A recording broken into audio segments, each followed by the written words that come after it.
Next up, we have Gwen. Gwen is going to do a talk on art and technology. And Gwen is a recent recipient of the Arts Council of Northern Ireland Individual Artist Digital Evolution Award. I had to read that out because I couldn't remember it all. So let's welcome Gwen up on stage. Thank you, Gwen. We're going to do a little bit of a practical exercise with bits of paper. Do I need to hand anything out? So. Okay, everybody, it's 10 to 5 now, and you've all been great to stay until the end of the day. So I work as an artist and also as an engineer. And the reason I'm talking to you today is to try and bridge the gap between being an artist and being an engineer. Because even already today, we've had several people who've said, oh, I was an engineer, or I started, or I was an artist, or I studied creative subjects, but now I'm working in coding or whatever. So we do tend to think of artists as people who look a certain way or talk a certain language.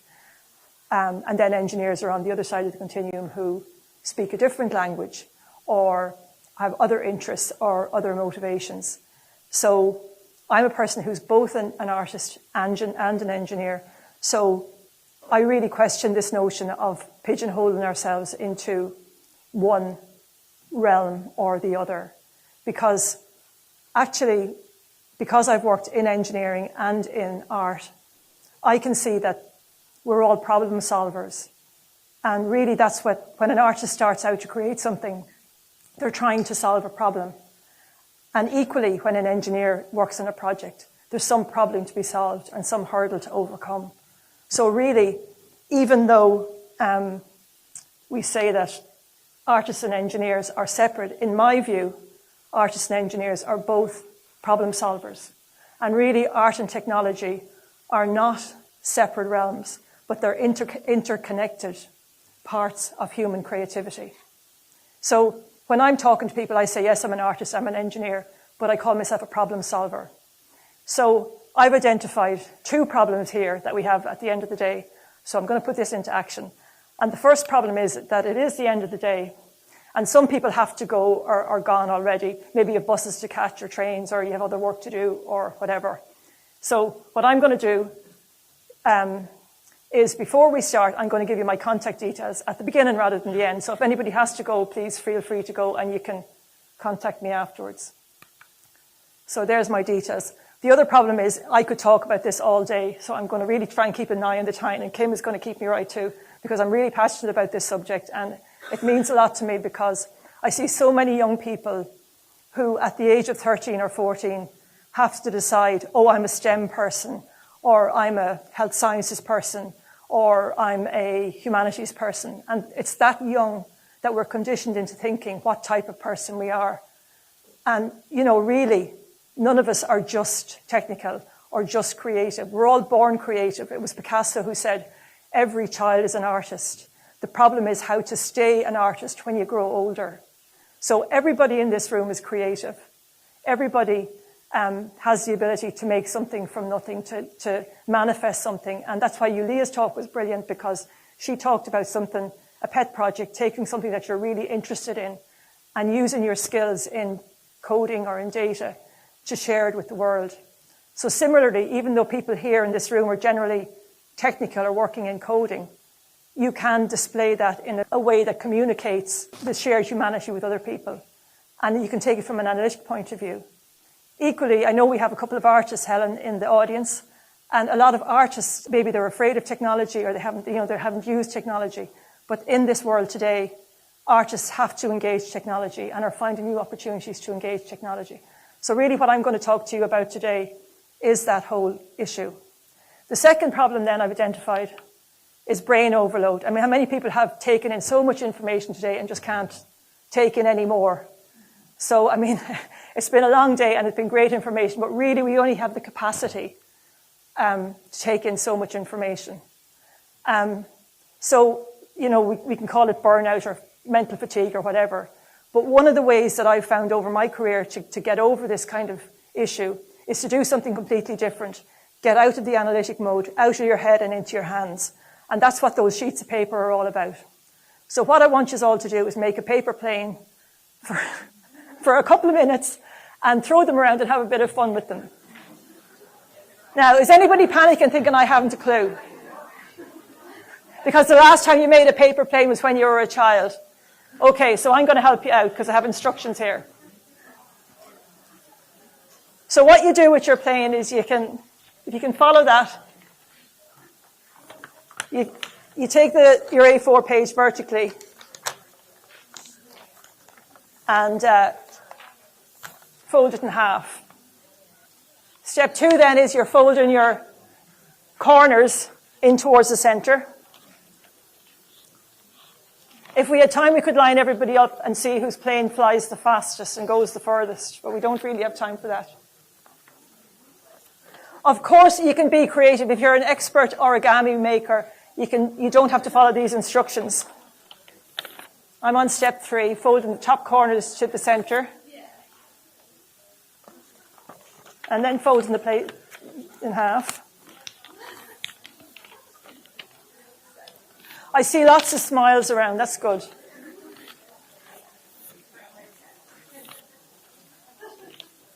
Okay, we have a photo opportunity here. Has everybody finished their plane? So on the count of 3, I'm going to do 1, 2, 3. And on 3, I want everybody to shoot their planes down, okay? Ready? 1. Okay, hold on. Somebody didn't get the instruction. On the count of 3, so on 3, you're going to fire your plane and see how far it goes. 1, 2, 3, fire! Yeah! Brilliant, well done. Okay, so if you can all have a bit of a stretch and roll your shoulders and stuff, that's great, because that might seem a crazy thing to do, but actually it's not off the wall at all. Because in NASA, they're using these techniques of origami, which is the Japanese art of folding paper, in space, would you believe? And they're creating star shades for telescopes so that they can take photographs of planets around the stars without being dazzled by the stars.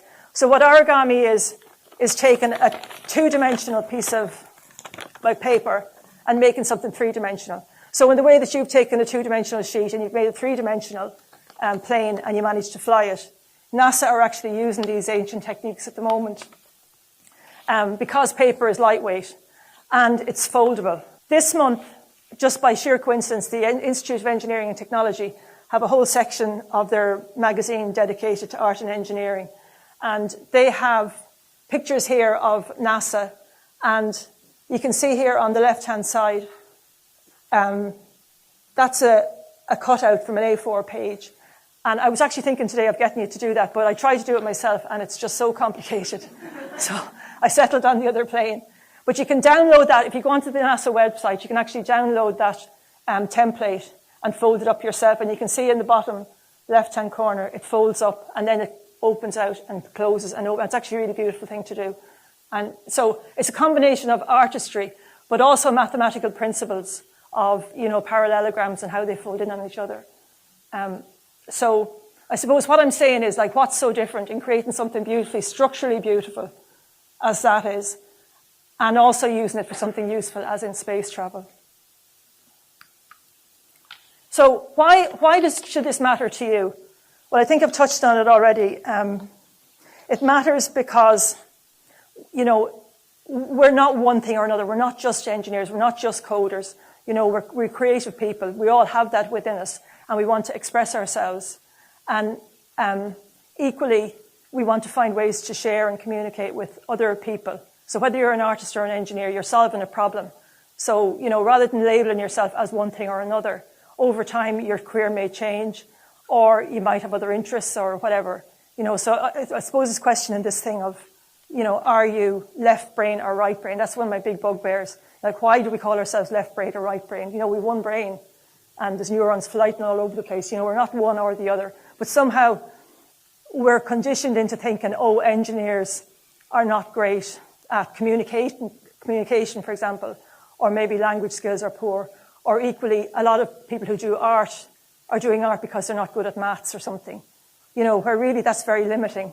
And it comes from our education system, I think, more than anything. So now, I think in some ways, that's recognised. We're moving from STEM to putting an A in the middle, the arts, and call it STEAM, but we're not there yet.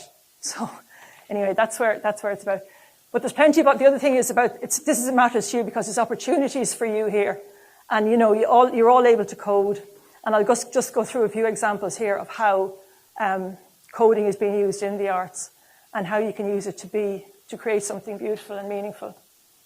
And also, one of the big things in business today is about innovation and thinking outside the box.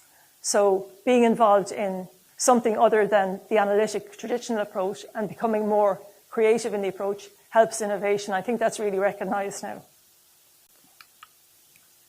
So why listen to me?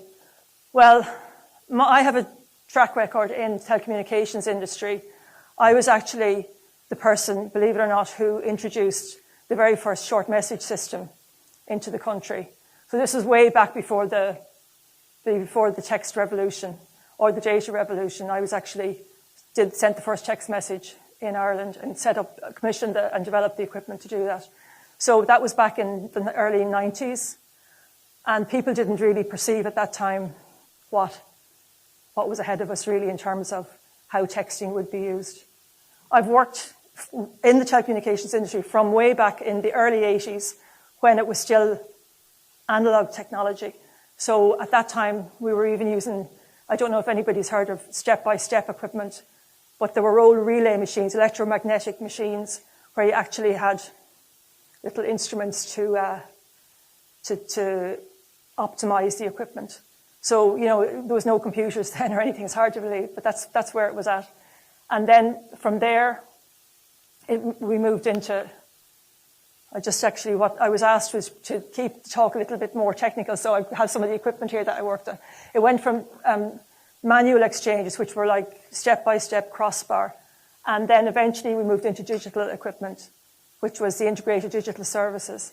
And at that point then, the early 90s, I moved into working in the mobile and broadcast services, which became cellular, which became, it was actually analog cellular in the beginning, but then became digital cellular.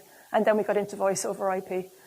So over about 25 years, the work that I did went right from analog equipment into what we see today. And similarly, in terms of engineering, there's been an evolution in the technology. But equally in the art world, there's been an evolution in terms of how art is perceived. So I'm sure you're all familiar with the stereotype of the lonely, isolated, poor, usually white male Western man in his attic suffering for his art, and generally with some kind of mental illness as well. So today, thankfully, that stereotype now has moved away from working collaboratively. And much of the approach to art now is that it's community orientated. It's not just by one isolated individual who happens to be a genius. The art world today is recognizing diverse voices of equality, people that are marginalized, lack of women in the art world, LGBTQ people in the art world, any underrepresented individuals. Still today, the high earners in the art world are white male. So the art world is recognizing that. And part of the embracing of the change is the use of technology. So platforms like Instagram and TikTok, Instagram more so, are huge in the art world, and artists are able to communicate with each other across the world, getting their work out there in a way that isn't dependent on the gallery. And communities of artists are being formed in that way. So the big change in the art world has been that technology has become so much cheaper. So when I started working as an artist, I think I bought a video camera and it was about £3,000. And then now you can use your phone and take fantastic videos and stuff. So, I mean, that accessibility to technology has changed the art world hugely. So just to be clear, what is art and technology? What are we talking about? Because it's such a broad subject. It's like saying someone is an engineer. Well, what kind of engineer are they? Equally, someone is an artist. What kind of artist are they? So what are we talking about when we talk about art and technology? Technology is used as a tool for artistic creation, as well as artists tend to talk about how technology affects social, cultural issues. Art technology bridges the gap between art and science, and often you're talking about an interdisciplinary approach in that if a technology project is generally not one person on their own, there's a lot of other people involved. And it encompasses a wide range of practices. So, I'll go through some of them now. We'd talk about interactive work, digital work, multimedia work, and then traditional forms like, photography obviously is art and technology. So just start with digital art. What do we mean when we say digital art? Generally, we're talking about using software like Photoshop or Procreate or some of those, those Illustrator type projects. Two-dimensional kind of work, which is very stylized. Also, in terms of digital art, we're talking about making three-dimensional characters like software like Maya and Blender, projects like that. And then a lot of digital artwork is manipulated photographs, so kind of surrealist type of work. And then, of course, animation would fit in the category of digital art. Did anybody here go to the Render Festival last week? Yeah? It was a fantastic festival last week, and it's called Render, Creativity and Technology. But it brought in animators and filmmakers from all over the world. I was up in the Portview Trade Centre, but it was fantastic for Belfast to be able to host something like that. But a lot of that was digital art using games, software, and filming and video. And then multimedia art. Again, it's a huge, big term encompassing a lot of things. But generally, when we talk about multimedia art, we're talking about an immersive experience, or an experience where, there's like an installation or somebody can join in and be part of it. So it's not like you go into a gallery and you look at a piece on the wall. You actually become part of the work. This is an exhibition that I have on at the moment with another group of artists, again, taking the collaborative approach. There's 6 artists involved in this, and each of the work in the gallery responds to the other. So this is an example of a multimedia piece.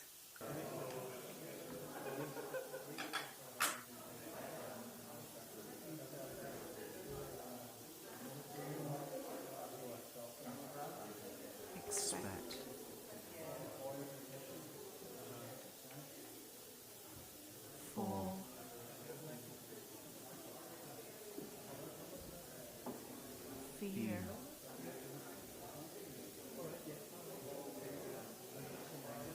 Find.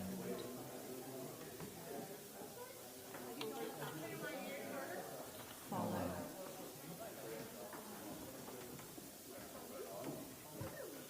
Free.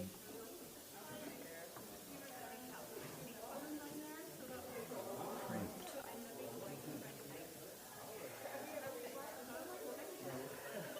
Grassland.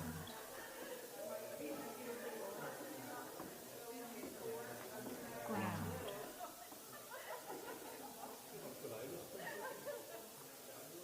Grow.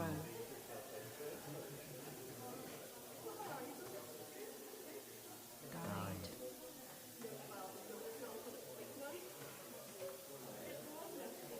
Imagine.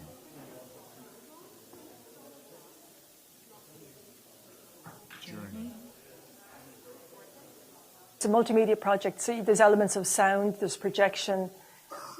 If you notice the people in front of the computer, that piece was made with Unity Games Engine. The idea is to bring people into the space and create a three-dimensional space. The people can be part of the whole installation. And then here's another example of what I was talking about earlier. You can see there's a piece on the wall. That's made with ink. But when you hold up your phone, your smartphone, to the piece on the wall, there's an augmented reality layer which shows the process of how the piece was made. That again is going back to Japanese art. It's called sumigashi, which is the art of marbling on water. So you pour inks onto water and then creating patterns. So the pattern you end up with is the piece that's on the wall. But there's a digital layer on top which shows how the piece is made. So again, digital layers being brought into traditional art layers. And there you're back to the plain water. And I mentioned earlier about the piece in the gallery, which is made with Unity Games Engine.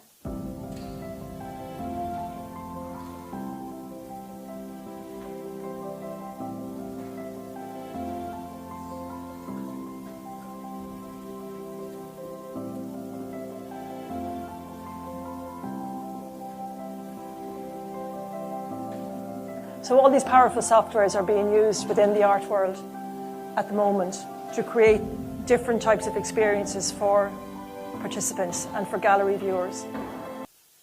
And then the last thing I want to talk about is generative art. Generative art is created using algorithms and computer science. So unlike traditional art, it's created using manual manipulation, which traditional art uses manual manipulation. Generative art uses automatic processes. So the artist creates a set of rules or parameters or algorithms that govern the creation of the artwork. So you don't actually know until you set the program in motion what's going to be the outcome. And it's a really interesting area of art and technology that's involved. So I'm sure some of you know these languages. Processing is a language which is based on Java, but is actually made with artists in mind because it has some simpler structures and is more visually based. JavaScript, which is traditionally used for web graphics, is also used in art and technology. Python, Max MSP, and C++. So there's others, but they're the main ones that are being used at the moment. So just as I come to the end of my talk, I wanted to talk about two things which are really impacting the whole subject of art and technology at the moment. One is artificial intelligence. You were at the Render Festival last week. That was the biggest subject. Everybody was talking about the impact of artificial intelligence on the creative industries. So now what you can do is you can go into your program and say, I want a beach scene with two paracells, and the image and software will come up with that for you. So where does that leave issues like copyright, plagiarism, ownership, all those things? And then another really important thing that came up at the Render Festival last week was the notion of the ethics of artificial intelligence, because one of the big things is that the bias is already in the data. So at the moment, all those biases that come from the traditional art world are being brought into the digital art world.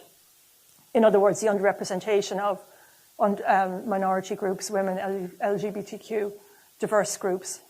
And it's been brought into this notion of the metaverse, which is the virtual shared space for augmented reality, virtual realities. And people are sharing on that and selling their artworks using NFTs, which are non-fungible tokens. If anybody is familiar with that, it's this whole realm of creating an asset on a blockchain where you can virtually sell using cryptocurrencies. One of the things that struck me last week, which I found incredible, was of the top 10 high earners in the cryptocurrency world who are artists, 9 of them are white Western males. There's one woman, and her work is music. It's not in the visual arts. So the question is how to manage all these biases within going forward within art and technology. Yes, in some ways it creates opportunities for underrepresented groups, but interestingly, at the moment, those biases are all still there. So I think it's something that needs to be looked at, and something that maybe needs to be discussed in the future. So that's it. Thank you very much. Thank you very much, Gwen.